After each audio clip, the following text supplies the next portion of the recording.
Mat 1I320B in-class activity canned. When designing a container for canned goods, one consideration for a manufacturer is the amount of materials that will be used. What other things might be taken into consideration? I want you to list some other things that you can think about, and let's discuss this together. Pause the video and do this. You can come out with so many things, but these are few sample answers. Shape and size of the can when displayed to allow for an eye-catching label. For drinks, the diameter should be small enough to fit an average hand. For nuts, the diameter and height should allow for a consumer's hand to reach in. Tradition also influences the shape of the container for certain products. The list is endless. Objectives for the activity. You will understand that setting up an optimization problem may involve a combination of algebraic and geometric reasoning, and you'll be able to determine the dimensions of a cylinder given volume with minimum surface area. Consider this: a standard 20-ounce can of diced tomato has a volume of approximately 56.55 in cubic inches. You want to redesign the can in order to minimize the amount of metal needed for this construction. Assume that the can is a perfect cylinder. Do not worry about the metal used in the crimp rim, etc. Let the variable h represent the height of the can and r represent the radius of its circular base. In this problem, you will verify that the shape of the can does affect the amount of metal needed for its construction. You will then estimate the dimensions of the can with minimum surface area. Write an equation that expresses the requirement that the can has volume 56.55 cubic inches. Think about this question and profile solution, and let's discuss your solution. Now, we want to write an equation that expresses the requirement that a can has a volume that, the formula for the volume of the cylinder is pi r squared h, where h is the variable height. And so this volume is that, and this is the expression that you should write down. Part B, consider 3 cans with volume 56.55 cubic inches. One can has radius equals 1 inch. A second has radius equals 2 inches. A third can has radius equals 3 inches. What are the heights of these cans? Record your results in the table below.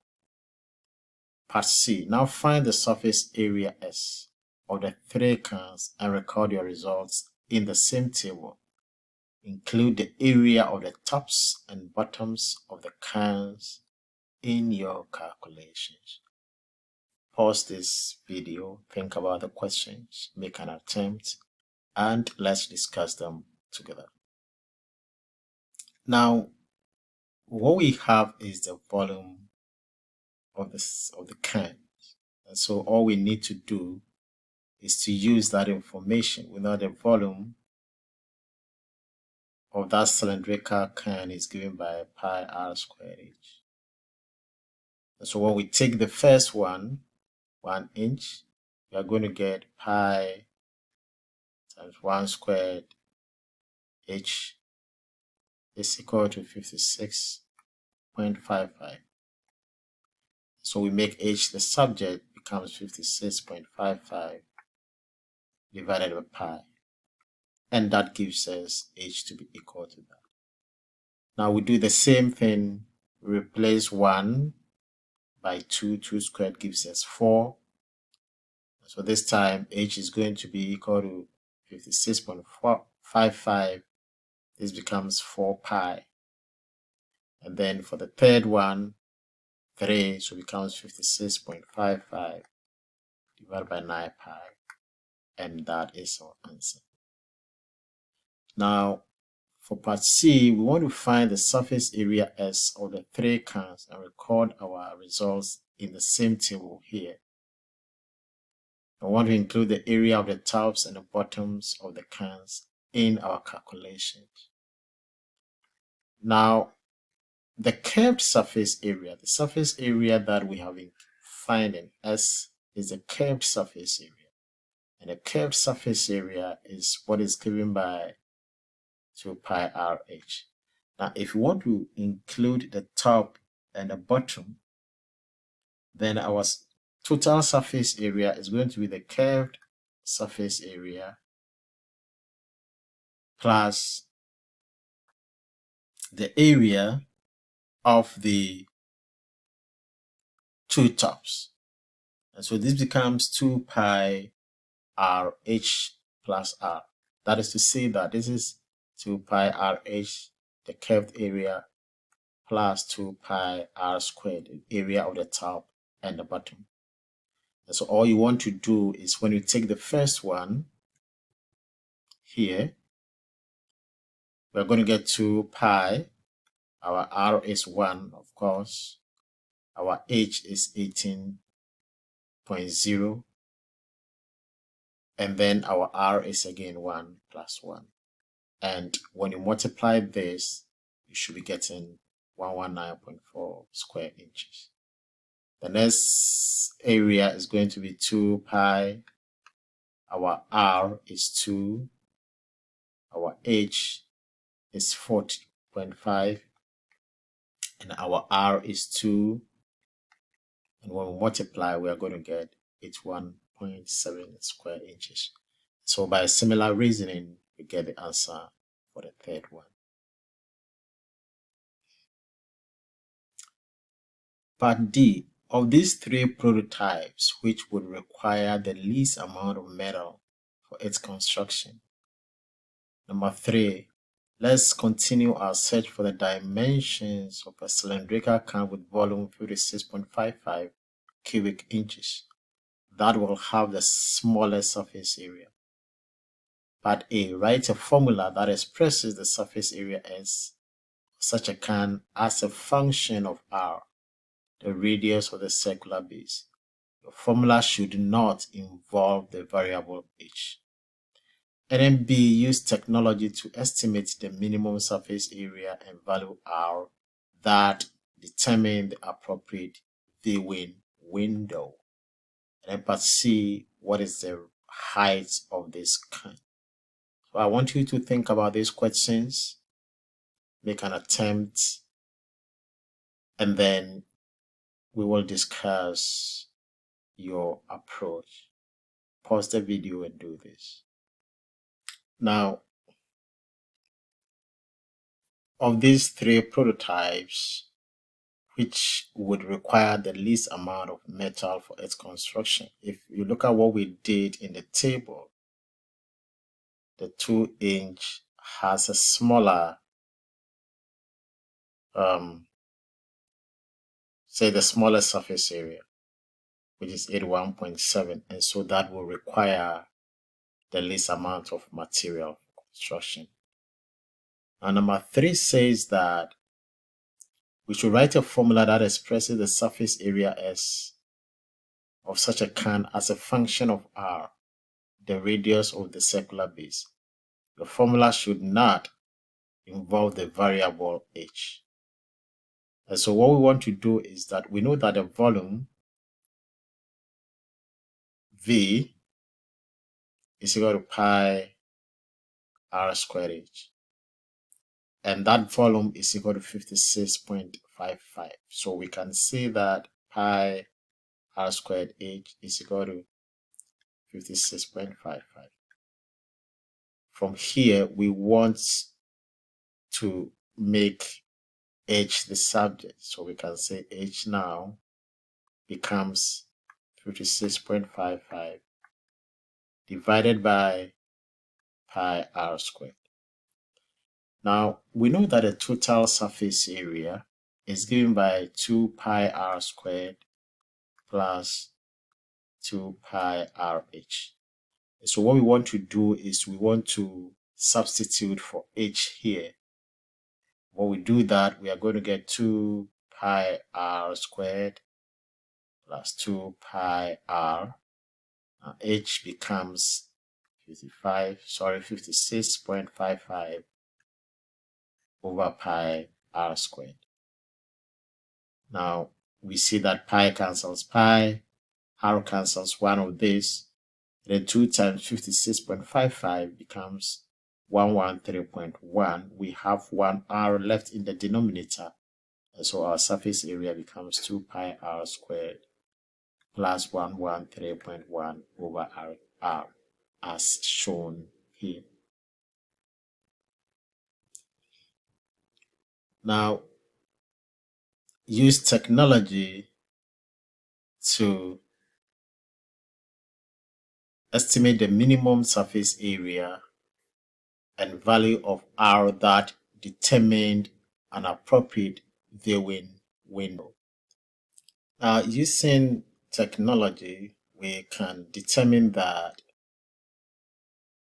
the radius that yields a surface area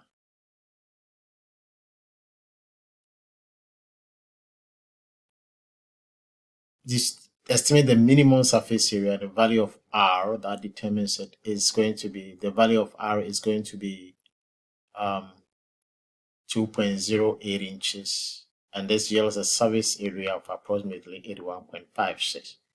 What you can also do is that for this to be a minimum, when you differentiate with respect to r, it should give you 0.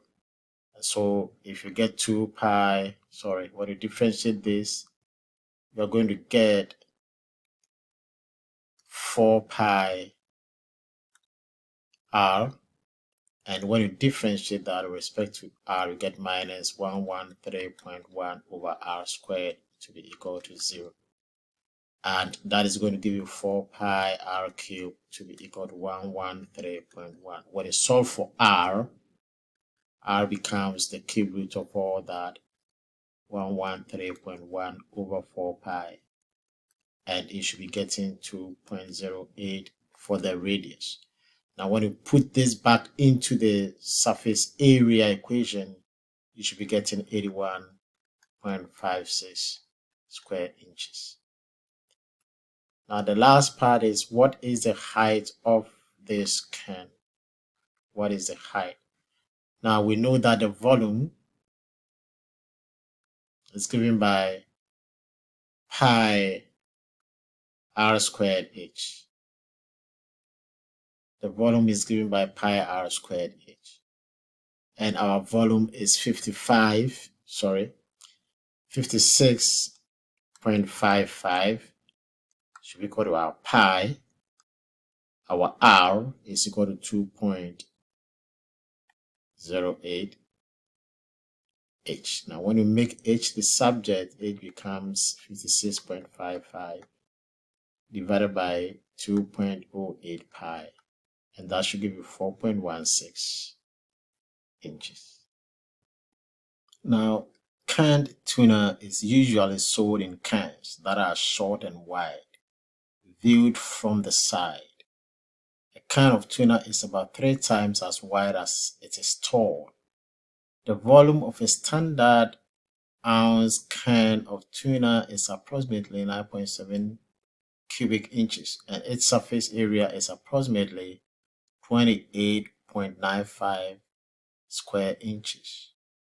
Use the method of question 3 to design a can that will hold 9.7 inches of tuna and has the least possible surface area. Include all dimensions in your final answer, including surface area. What will be the percent reduction metal used per can if manufacturers switch from the current design to yours. Now, the first part, I'll leave it for you to do because it is similar to what we have just done.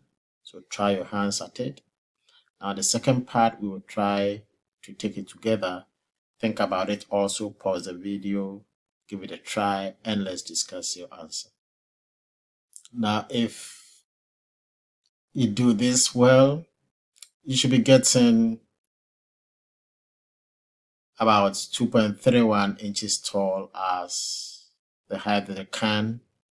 The base should have a radius of about 1.16 inches, and the surface area should be about 25.18 square inches. Now for the part B, now what will be the percent reduction in metal? Remember, this is the normal area, surface area of the can, and this is what you should be getting when you do this calculation. And so to find the percent change, it is just going to be 28.95 minus this one, 25.18. That's the change divided by the 28.95 times 100%. Times 100%. When you do this, you should be getting about 13% less metal used. Thank you for watching this video.